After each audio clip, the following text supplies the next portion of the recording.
China में जो मुसलमान यूगर्स के साथ हुआ है हम नहीं बोले क्योंकि चीन हमारे लिए बड़ा ज़रूरी है। कश्मीर पे अब हम चुप करके कॉन्फ्रेंस छोड़ के आगे जहाँ कश्मीर की बात हो रही थी क्योंकि सडनली हमारे लिए हमारे तारकीन वतन बहुत ज़रूरी हैं।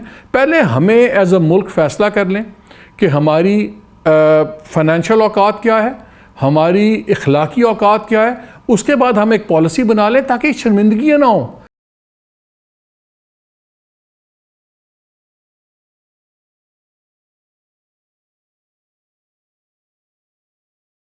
और बैंकरप्ट किए।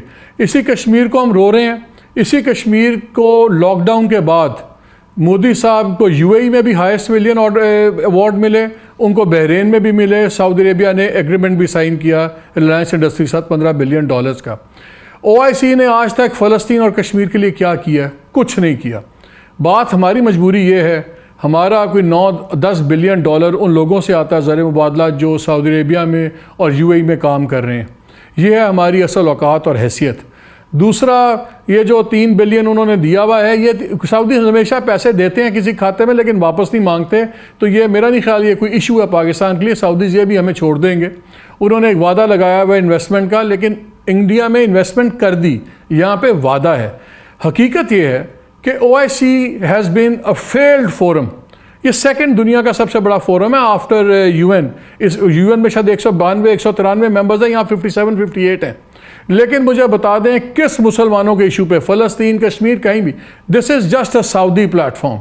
लेकिन हमारी हकीकत ये है, और ये हकीकत पता होनी चाहिए थी इमरान खान को जब वो यूएन के अंदर इतना वार्म अप हुए विद महातिर मोहम्मद और प्रेसिडेंट अर्दोआन के साथ। उस पर पूरी गेम चली जी, एक इस्लामोफोबिया पे टीवी भी चलेगा, हम तीनों डायलॉग भी करेंगे, फोरम भी चलाएंगे। क्या उस वक्त हमारे फॉरेन ऑफिस को नहीं पता था ज़मीनी हक़ाइक़ क्या हैं? क्या उनको नहीं पता था कि जिस फोरम के अंदर कतर इतना हेविली इन्वेस्टेड है और इतना प्रोमिनेंटली है, उस पर यूएई का रिएक्शन क्या होगा, उस पर सऊदी अरेबिया का क्या होगा? क्या उनको अर्दोआन और महातिर की जौसी ट्राइलैटरल डिप्लोमेसी के इशूज़ हैं सऊदी अरेबिया से नहीं थे पता? उस वक्त तो लगता था शायद इमरान खान और हमारा फॉरेन ऑफिस किसी और दुनिया में रह रहा है और सऊदी अरेबिया और यूएई ये किसी और दुनिया में, हमारे जहाँ से लोग तारकीन वतन काम कर रहे हैं, कोई चौथे सियारे पे काम कर रहे हैं। This is like a headless chicken. जब आप सोचते नहीं हैं कि दुनिया ये कोई पाकिस्तान के अंदर का मामला नहीं है, दुनिया इज़ अ सीरियस प्लेस, लोगों के अपने इंटरेस्ट हैं, या तो हम ज़मीनी हक़ाइक़ पे चलें या हम ये मॉरल छोड़ दें बातें, इखलाकियात, ये वो। चाइना में जो मुसलमान यूगर्स के साथ हुआ है हम नहीं बोले क्योंकि चीन हमारे लिए बड़ा ज़रूरी है।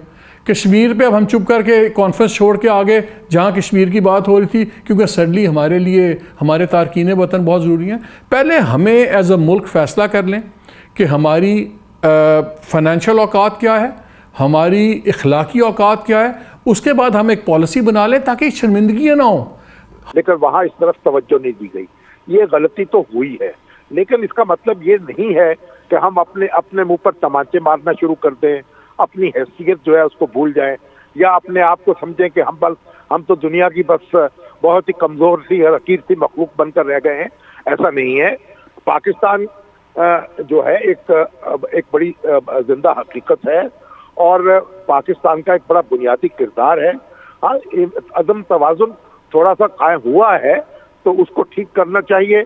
और ये बात भी अपनी जगह दुरुस्त है कि जो मुल्क होते हैं, जो खारजा पॉलिसी होती है, वो अपने मुफादात के ताबे होती है। उसमें मुआशी मुफादात भी हैं, उसमें नज़रियाती मुफादात भी हैं, उसमें सियासी मुफादात भी हैं।